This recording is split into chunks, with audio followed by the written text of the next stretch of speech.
E agora vamos falar sobre o subcutâneo, essa camada tão importante que a gente trabalha com vários medicamentos hoje em dia, inclusive os bioestimuladores de colágeno. O subcutâneo, ele também era chamado de hipoderme. A nossa pele, em livros mais antigos, vocês vão encontrar autores classificando a pele com três camadas: a epiderme, derme e hipoderme. Hoje em dia, a hipoderme ela é classificada com outro nome, como tecido celular subcutâneo. É onde nós temos as almofadinhas de gordura superficiais, os compartimentos de gordura superficiais. E uma estrutura importante dentro desse tecido celular subcutâneo são os septos fibrosos, que são compostos por colágeno, né? E que fazem uma ligação entre essa camada, né, as camadas mais profundas, com a camada mais superficial, que é a nossa pele, com a nossa derme. Então, ele une a derme à face profunda subjacente, ele une a derme ao chamado sistema músculo-aponeurótico superficial. Ele absorve choques, essa camada, né, ela absorve choques e funciona também como um isolante térmico, além da presença de vasos sanguíneos mais calibrosos, vasos linfáticos e inervação também no nosso subcutâneo. E esses compartimentos de gordura superficiais que compõem o nosso subcutâneo, já foi provado através de artigos científicos que eles são bem delimitados e que existe sim uma compartimentalização dessa gordura superficial presente no subcutâneo.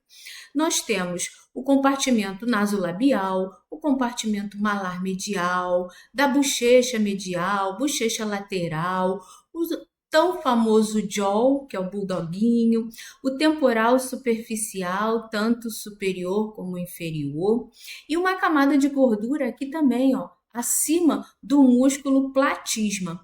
Então, todos esses compartimentos estão divididos, porém estão unidos através desses septos fibrosos e através de ligamentos também, chamados ligamentos de retenção falsos, que nós vamos ver ainda mais à frente, tanto os verdadeiros quanto os falsos.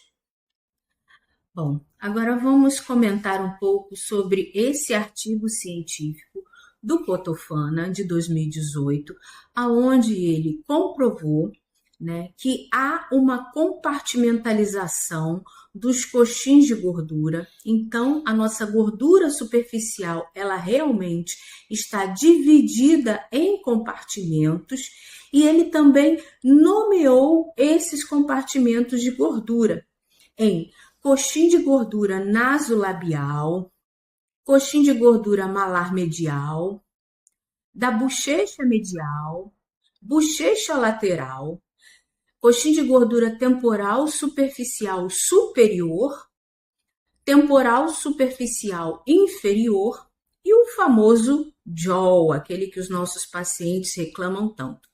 Além desses compartimentos, nós temos a gordura supraplatismal, essa gordura que está acima do platisma.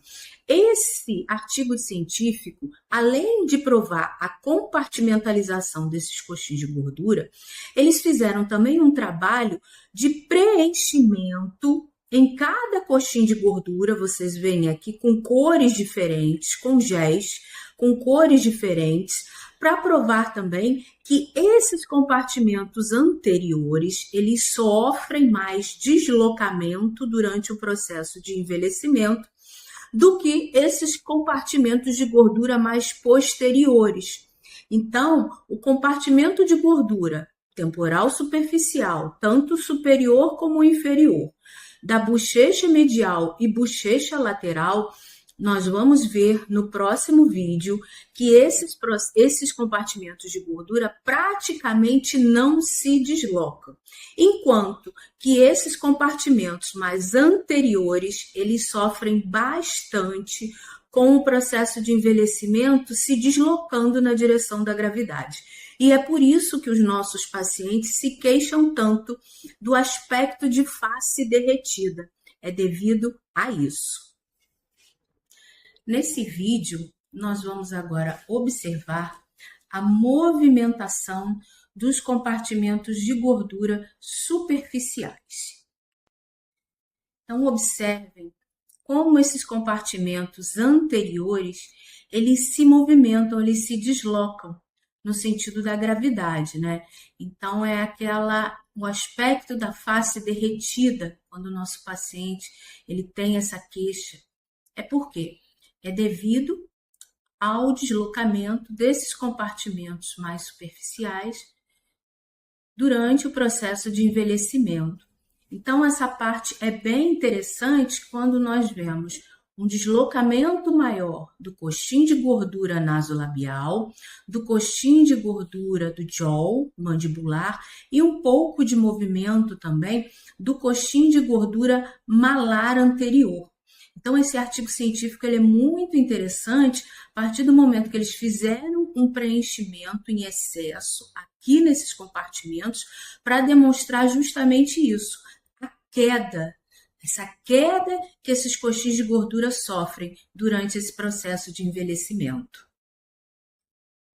Nesse próximo vídeo, nós vamos ver os coxins de gordura temporais superficiais anterior e posterior e ver que eles não sofrem o mesmo deslocamento que os coxins de gordura anteriores.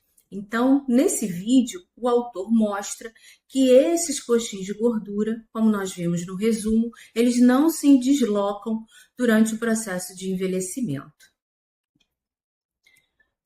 Um outro artigo muito interessante que fala das diferenças entre os compartimentos de gordura superficiais e profundos.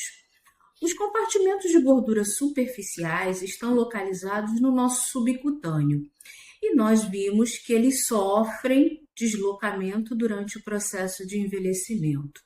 Já os compartimentos de gordura profundos, eles sofrem mais em perda de volume.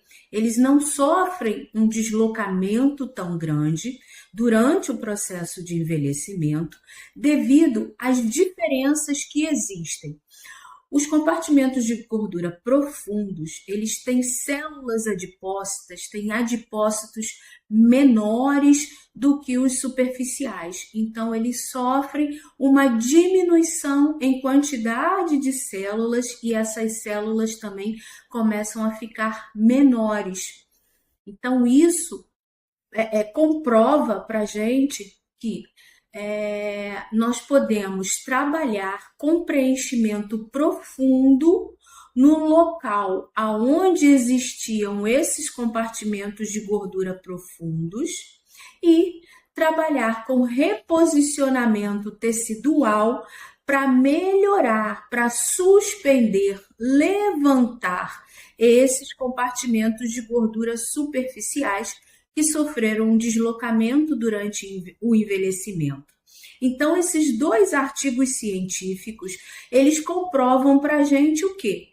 Como fazer e o que devemos fazer, aonde devemos fazer o preenchimento em local de gordura profunda e trabalhar com bioestimuladores, com fios e até mesmo com preenchimento para posicionamento de todos esses tecidos que sofreram deslocamento e trabalhar com preenchimento profundo para repor todo esse volume de gordura que foi perdida durante o processo de envelhecimento. Então, com isso, a gente entende o porquê de estar trabalhando num plano profundo ou num plano mais superficial.